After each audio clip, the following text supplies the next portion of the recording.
এই নির্বাচনে কোন পার্টি আসলো না আসলো ওইটা আমাদের দেখার ব্যাপার না। আমরা অন্তর্বর্তীকালীন সরকার বারবার বলছি যে we want very fair election. আমাদের এতে কোনো স্টেক নাই, আমাদের কোনো পার্টি নাই, আমরা কোনো পার্টিকে পৃষ্ঠপোষকতা করি না, করবো না ইনশাল্লাহ। কোনো দেশেই 100% পারফেক্ট ইলেকশন করতে পারে না। তো আমরা যখন বলি free fair and credible election, আমরা যখন ফ্রি বলি, ফ্রি মানে হচ্ছে যে ভোটাররা যাতে নিজ ইচ্ছায় ফ্রিলি তারা ভোট কেন্দ্রে আসবে, ভোট কক্ষে যাবে, যেখানে ভোট দেওয়া সেখানে ভোট দিবে এবং এবং নিরাপদে ফিরে আসবে, বাড়িতে ফিরে আসবে। ওই পরিস্থিতি তৈরি করাটা হচ্ছে ফ্রি। ফেয়ার আমরা বলবো যে আমি যেখানে ভোট দিয়েছি সেই ভোটটা সেখানে কাউন্ট হচ্ছে, দ্যাটস ফেয়ার। ক্রেডিবল কার কাছে?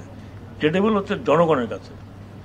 যদি ভোটার মনে করে এবং ওখানকার জনগণ মনে করে যে ভোট ভালো হয়েছে, ক্রেডিবল হয়েছে, তাহলে দুনিয়ার যত লোক যা কিছু বলুক না কেন, মানব না মানি না যা তাই বলুক, আলটিমেটলি ওটা চলে না।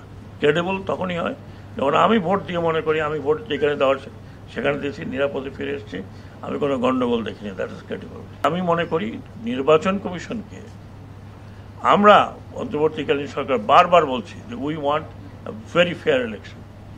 আমাদের এতে কোনো স্টেক নাই, আমাদের কোনো পার্টি নাই, আমরা কোনো পার্টিকে পৃষ্ঠপোষকতা করি না, করবো না ইনশাল্লাহ।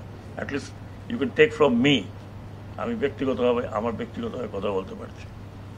তো আমরা একটা ফ্রি অ্যান্ড ফেয়ার ইলেকশন দিতে চাই, এটা অঙ্গীকার অন্তর্বর্তীকালীন সরকারের। ভালো হোক মন্দ হোক, আমরা যাই থাকি না কেন, উই ওয়ান্ট টু টেল পিপুল যে বাংলাদেশে একটা ফ্রি অ্যান্ড ফেয়ার সমাজের সূচনা হবে একটা ভালো নির্বাচনকে। এই নির্বাচনে কোন পার্টি আসলো না আসলো ওইটা আমাদের দেখার ব্যাপার না, that is the election commission will see. আর বা কোনো পলিটিক্যাল চিন্তাভাবনা যারা করেন তাদের, সবটা হল রুম না, ক্লাসরুমের মধ্যে হচ্ছে।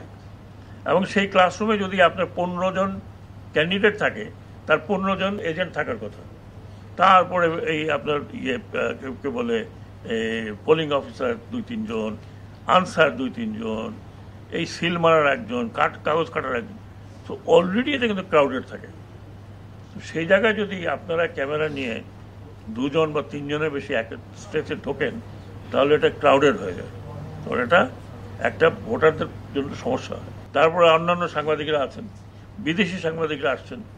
সো এটা আমার মনে হয় যেটুকু আপনারা বলেছেন যে কেন্দ্রে 2 জনের বেশি প্রবেশ করতে মানা করেছে, সরি এগেইন পক্ষে 2 জনের বেশি প্রবেশ করতে মানা করেছে, সেটা আমার মনে হয় ইউ ক্যান অ্যাটলিস্ট কনসিডার। কিন্তু আপনারা যদি সারাক্ষণ ওখানে বসে থাকেন তাহলে বাকিটা চান্স পাচ্ছে না। লাইভ টেলিকাস্ট করতে চায়, allow everyone two telecast live.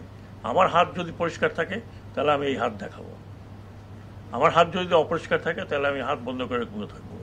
নির্বাচন কমিশন বলছেন যে তারা শতাব্দীর বেস্ট ইলেকশন করাবেন।